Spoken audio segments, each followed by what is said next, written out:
Hey, it's Whitney from EcoVeganGal.com and welcome to another Eco Vegan Gal Uncensored. This video is all about taking risks and, well, I guess it's pretty much about taking risks, but doing things that you want to do and, what's the word I want to say, handling the doubts and insecurities and having faith in it, going for the journey, riding the insecurity wave is what I want to say. The specifics around this for me were that about a year and a half ago, I met this woman in the community who some of you probably know, but I like to keep things private.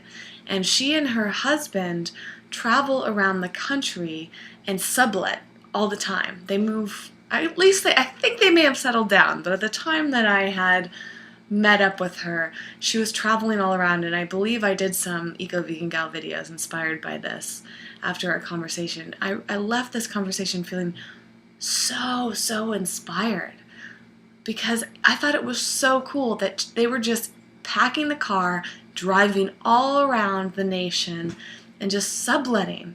They were saving money, they were having fun, they were experiencing all sorts of new things. They didn't feel like they had to settle down anywhere. And I was just, something in it just tugged at me and said, I want to do this too. And so when I left my apartment almost a year ago in San Francisco, I kind of just threw most of my plans out the window and just, maybe it was because of that conversation. I'm sure it inspired it at some point, but there was something in me that just wanted to not have a plan and to do some things that I'd wanted to do and just kind of let the world, guide me through things. So I put my things in storage and I went and I spent almost 4 months in Massachusetts with my family with absolutely no plan whatsoever. And then I got really inspired to move back to Los Angeles, so I did. And I started subletting.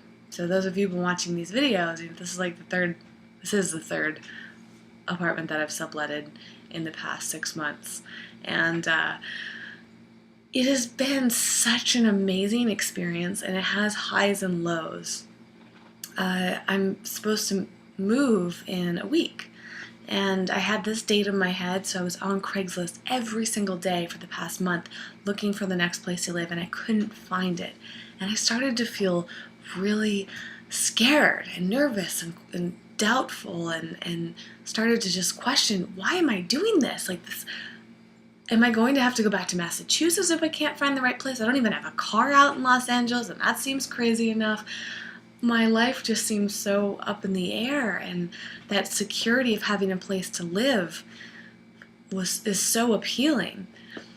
And I don't know, every day I'd fight kind of these little tiny bouts of depression of oh my gosh, another day has passed and I haven't found a place to live. Or there'd be days where I would find places that were kind of okay to live, but weren't exciting me. They were out of my price range, or they were in the wrong area of town, or they weren't the right size, or they weren't nice inside, or they didn't allow dogs, and it was just like wearing on me, but I kept the faith. And then finally, just like it has every single time before, the right place came about. And now I'm about to move in and spend 3 months in this amazing place. I can't wait for you to see it. It's not like that aesthetically good looking, but the vibe is perfect. It's almost exactly, I may even say it's exactly what I've been looking for. I had very specifics on it. And one tool that I've used, I'm not sure if I talk about this much in my uncensored videos, but I know I've at least touched upon the subject matter on Eco Vegan Gal, is the law of attraction and visualization. So one of the big tools that I use is I literally take images from the internet and I make a collage, and I use them as the background to my desktop on my computer so I can look at them every single day. And what I would do during my apartment search is every time I found a place that looked really nice, I would take the picture of it and add it into a folder, and then I would modify my collage. And so I had all these images there, and they've changed over the course of the time that I've been doing this. And my next place meet some of those photos very, very closely. It also met some of this ongoing list that I had in my head of places I had never even found before. And I jumped on it. I was eager. The timing worked out perfectly. I saw the listing 10 minutes after it went up. So I was one, if not the first person to contact the person renting this out, and everything just worked out. So yay, I'm excited, but it also just made me feel inspired to do this video, because it is kind of this ongoing thing, and it's an ongoing theme for me, and I really want to stand as an example to all of you and encourage you, inspire you, help you feel empowered to know that you can lead an amazing life. And yes, it is so scary sometimes, and I think, well, I know that we all strive for stability. Most of us really prefer stability. We want to know what is coming up around the corner. I happen to be a huge planner, and sometimes it works to my advantage, and sometimes it doesn't. And I'm also very, very thankful of all the moments in my life where I have had a lot of stability, because that helped me grow my confidence, and it helped me understand what that feels like. But some of the times that I had stability in my life were also not necessarily comfortable all around. For example, working. Yes, I've had a lot of steady jobs where I had steady paychecks, and thus I was able to always have the right money to pay rent and to pay bills. But never once in those experiences did I feel like I had enough money. So it's been really interesting that now that I'm completely freelance and never entirely know how I'm going to pay my bills, and feel just like this constant instability with money, I honestly feel almost exactly the same way that I did when I did have stability. So it makes you think it's not necessarily about those external inputs and things that are happening. It's all about how you feel, and that might not necessarily change based on your circumstances. So knowing that there is some sort of level of security or understanding that you can take risks because you're probably just going to feel the same. Now, it's of course not exactly the same, and that being, even though my relationship and my feeling around money has not changed, my feeling about the things that I do has massively changed. So I really did not enjoy working 40 hours a week. Now I work, I don't know, sometimes only a few hours a week, and I feel the same relationship with the money, but much more free. And of course, I would never go back to that old way of life. So that's something so important to think about. Same thing with apartment living.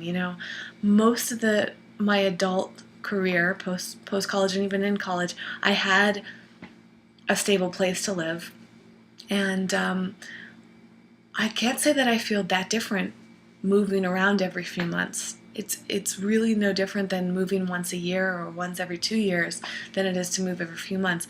Sure, it's a little bit of a pain, you have to look for a place more often, you have to move your things, but it's also brought on a lot of really great things. And again, that internal feeling is pretty much the same, but perhaps even a little bit better in my situation.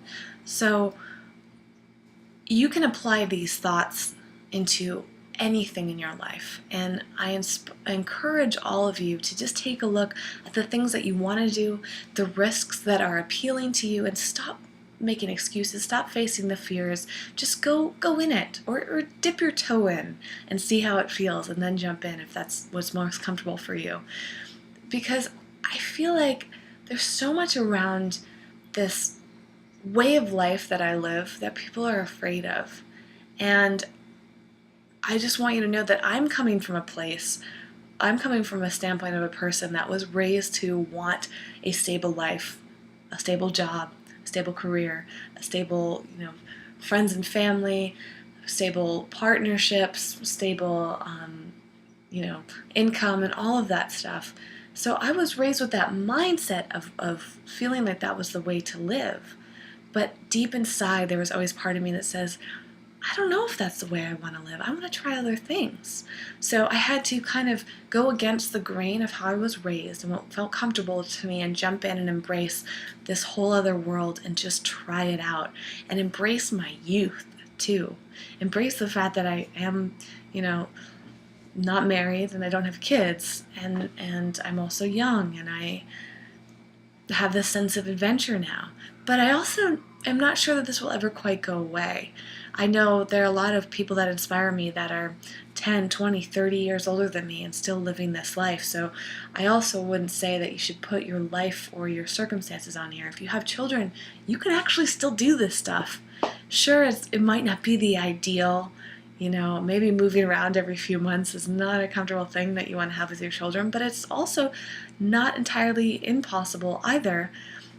I don't have children, so I can't speak from that direct experience, but I do have this idea in my head that children are always going to adapt and follow your lead. So if you're expressing comfort, if you're expressing that safety and bringing up that excitement and that sense of adventure around them, kids can do anything. Kids can go anywhere. And if you're both communicating about it, then why not? Why not travel all around the country or the world? Why not do different jobs and see which one is making you feel happiest? You will always figure it out if you have the desire to do so. And that's exactly what has been happening to me. And I want to hear the same thing happening with you. So that's what I'd love your comments to be today. What things have you experienced? What things do you want to do? Do you have an idea of how you're going to make it happen? Are you dipping your toe in? Have you jumped full in? Are you letting your fears get in the way?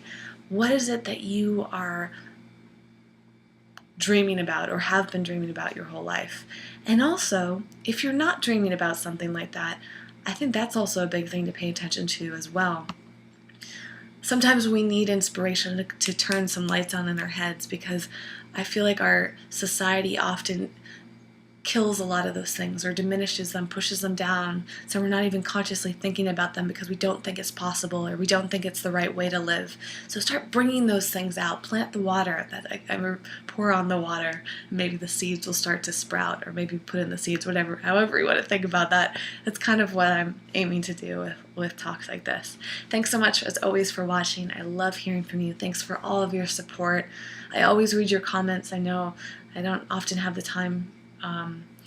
Well, to be honest, I do have the time to read them, but there's 1,000 other things happening in my life. So at least I read them, and I love you all. You mean so much to me. Your community is what keeps this going. Okay, see you next time. Bye.